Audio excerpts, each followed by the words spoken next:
புத்தாண்டு பிறக்குது சந்தோஷமே, மனதில் பிறக்குது உற்சாகமே. சித்திரை முதல் நாள் புத்தாண்டு, நல் வாழ்வு வாழ்வோம் பல்லாண்டு. Welcome to Anand's kitchen. எல்லோருக்கும் எனது தமிழ் புதுவருஷ வாழ்த்துக்கள். இன்றைக்கு நாங்கள் பால் பொங்கல் எப்படி செய்கிறதுன்னு பார்க்க போகிறோம். பொங்கலுக்கு வாங்க வீடியோக்குள்ள போகலாம். ஓகே, இந்த பொங்கலுக்கு தண்ணி வச்சு கொதிக்க வச்சிருக்கிறேன். இதில் 1.5 லிட்டர் தண்ணி விட்டிருக்கிறேன். இதில் இனி கொதிச்சுட்டு இங்கே பால் விட போகிறேன் பொங்குறதுக்கு. இது நார்மல் பசுப்பால் தான் விடுறேன். இந்த பாலும் தண்ணியோட சேர்த்து விட பொங்கி வரும். பொங்கி வந்த பிறகு அரிசியை போடலாம். பொங்கலுக்கு எல்லாரும் சக்கரை புக்கை தான் நார்மலாக செய்கிறது. இப்போ எல்லோரும் இனிப்பு எல்லாரும் குறைவு தானே, கூட எல்லோரும் சுகர் சாப்பிட்றது குறைவு. அதனால தான் நான் பால் பொங்கல் செய்து காட்டியிருக்கிறேன். நார்மலாக வெளியில் முத்தத்தில் கோலம் போட்டு தான் பொங்குறதெல்லாம். இப்போ லண்டனில் கொஞ்சம் குளிரண்ட வழியாக எங்களுக்கு வெளியில் பொங்க முடியலை. அதனால தான் உள்ளுக்கு கிச்சனுக்குள்ளே செய்து காட்டியிருக்கிறேன். பார்த்தீங்கன்னா பொங்கி வருது. பால் பொங்கி கொண்டு வந்துட்டுது. கொஞ்சம் ஊற்ற விட்டுட்டு அரிசியை போடுவோம். இந்த பக்கம் பால் பொங்கினோடனே நீ அப்படியே அரிசியை இதில் ஒரு கப் சிவப்பு பச்சை அரிசி எடுத்து கழுவி வச்சிருக்கிறேன்.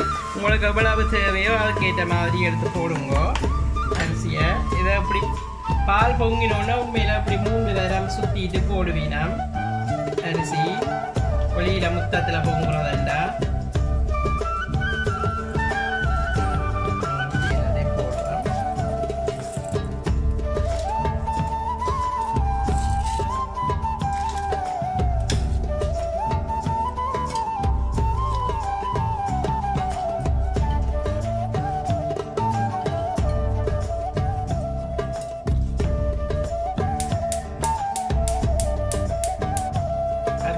அரிசி எல்லாம் போட்டாச்சு.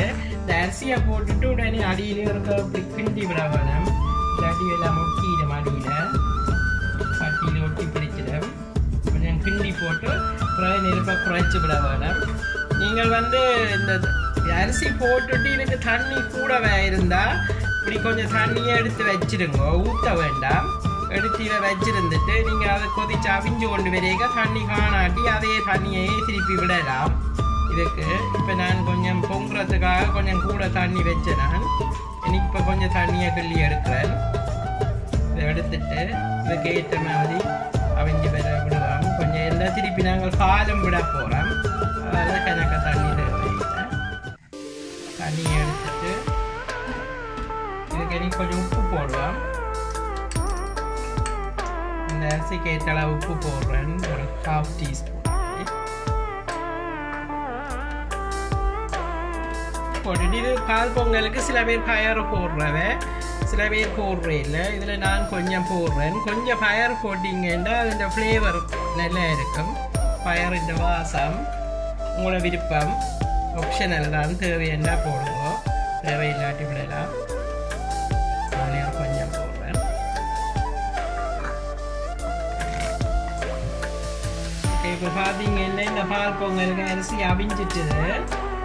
இந்த ஸ்டேஜில் நான் தண்ணி முதல் கொஞ்சம் கிள்ளினான். தண்ணி கொஞ்சம் கிள்ளிட்டு தான் அவிய விட்டேன். நல்லா நெருப்பாக குறைச்சி விட்டது. இப்போ நல்லா எல்லாம் அவிஞ்சு வந்துட்டுது. இப்படி நீங்கள் தொட்டு பார்த்தீங்கன்னா தெரியும்.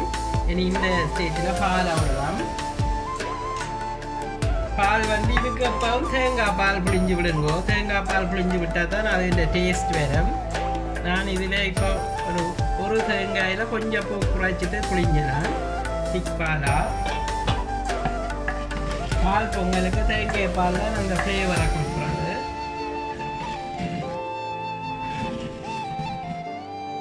பார்த்தீங்கன்னா இன்னும் கொஞ்சம் விடுவோம்.